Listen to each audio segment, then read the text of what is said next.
Marwadi university మంచి భవిష్యత్తు కోసం తెలుగు విద్యార్థులు ఇష్టపడే యూనివర్సిటీ. కాల్ 9059052378 9059052379.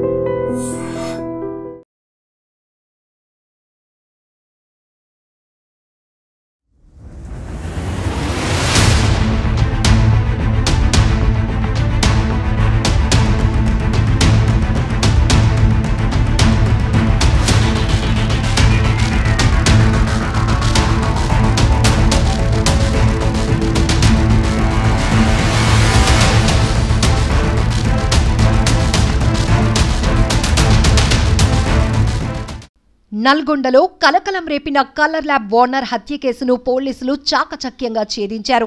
సురేష్ ను సుపారి గ్యాంగ్ హత్య చేసినట్లు పోలీసులు నిర్ధారించారు. సురేష్ తమ్ముడి అత్తింటివారు సుపారి గ్యాంగ్ కు 40 లక్షలిచ్చి హత్య చేసినట్లు తెలుస్తోంది. ఇద్దరు అనుమానితులను కూడా పోలీసులు అదుపులోనికి తీసుకుని విచారిస్తున్నారు. ఇంతకీ ఆ అత్తింటి వాళ్లు అల్లుడి అన్నను ఎందుకు హత్య చేయించాల్సొచ్చిందో ఇప్పుడు చూద్దాం.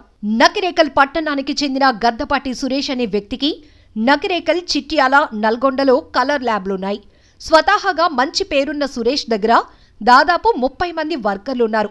ఇటీవలే 2 నెలల క్రిందట సురేష్ అమ్మ మరణించారు. ఆ దుఃఖం నుంచి ఇప్పుడిప్పుడే తేరుకుంటున్న సురేష్ ఈ నెల 11న రాత్రి 10:40 నల్గొండలోని తన సొంత కలర్ ల్యాబ్లో దారుణ హత్యకు గురయ్యాడు. మాస్కులతో వచ్చిన ఇద్దరు దుండగులు పాస్పోర్ట్ సైజు ఫోటోలు ప్రింట్ వేయాలంటూ ల్యాబ్లోనికి చొరబడి కత్తులతో విచక్షణ రహితంగా పొడిచి చంపారు. అనంతరం పట్టణంలో అనేక దారులు మారుతూ తప్పించుకు పారిపోయారు. అయితే స్వతహాగా వివాదరహితుడైన సురేష్ హత్య నల్గొండ పట్టణంలో తీవ్ర కలకలం రేపింది. 2 టౌన్ పోలీస్ స్టేషన్ కు కూతవేటు దూరంలో హత్య జరగటంతో అంతా ఉలిక్కిపడ్డారు. పాత కక్షలు కానీ అక్రమ సంబంధం గాని హత్యకు కారణమై ఉంటుందని అంతా భావించారు. ఈ దిశలో విచారణ చేపట్టిన పోలీసులకు సురేష్ కు ఎలాంటి పాత కక్షలు కానీ అక్రమ సంబంధాలు కానీ లేవని తెలుసుకున్నారు. కేసును ఛాలెంజింగ్ గా తీసుకున్న పోలీసులు అన్ని కోణాల్లో క్షుణ్ణంగా దర్యాప్తు చేశారు. 5 రోజుల తర్వాత ఇద్దరు అనుమానితులను అదుపులోనికి తీసుకుని ప్రశ్నించగా భయంకరమైన విషయాలు వెలుగులోనికి వచ్చాయి. సురేష్ తమ్ముడి కాపురంలో గొడవలు ఈ హత్యకు కారణంగా తేల్చారు.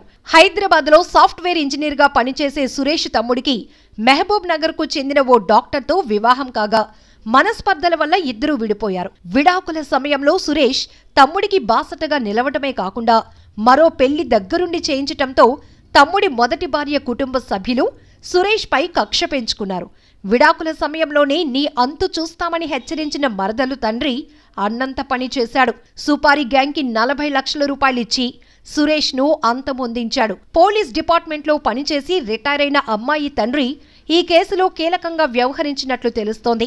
డిపార్ట్మెంట్ లో పనిచేసిన అనుభవంతోనే ఎలాంటి ఆధారాలు దొరకకుండా పలుమార్లు రెక్కి నిర్వహించి పగడ్బందీగా హత్య చేయించారు.